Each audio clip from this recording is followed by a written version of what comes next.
Mes ingrédients pour faire une bonne bande dessinée, un scénario bien croustillant, une main valide et beaucoup d'imagination.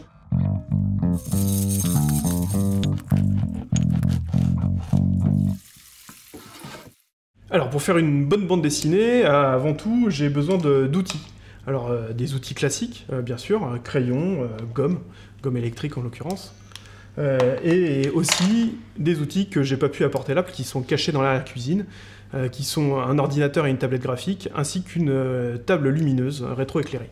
Une fois qu'il est bien ficelé, ce scénario, il va y avoir peut-être une étape encore écrite où il va y avoir des allers-retours avec le scénariste pour bien découper par écrit le rythme du livre en global.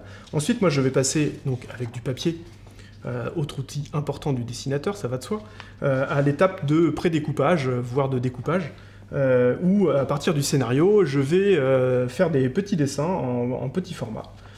Et ces petits dessins, parfois assez brouillons, et parfois très très brouillons, puisque moi-même je ne les comprends pas toujours, je vais les numériser et les passer dans l'ordinateur, pour faire une étape de découpage beaucoup plus propre.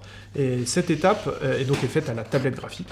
Et je vais faire un tirage de cette étape-là, un tirage en grand format, car ce tirage, je vais le reproduire dans une dernière étape, pour ma part en tout cas, qui est celle de l'ancrage. Alors moi je travaille au crayon, même si c'est une étape d'ancrage où on va avoir le dessin définitif qui est fait donc à partir du dessin fait sur la tablette. Où là va intervenir une autre cuisinière, plutôt une coloriste, qui s'appelle Drac sur le projet de la brigade, qui elle va aussi mettre en couleur les planches de l'album qui ont été préalablement dessinées par mes soins.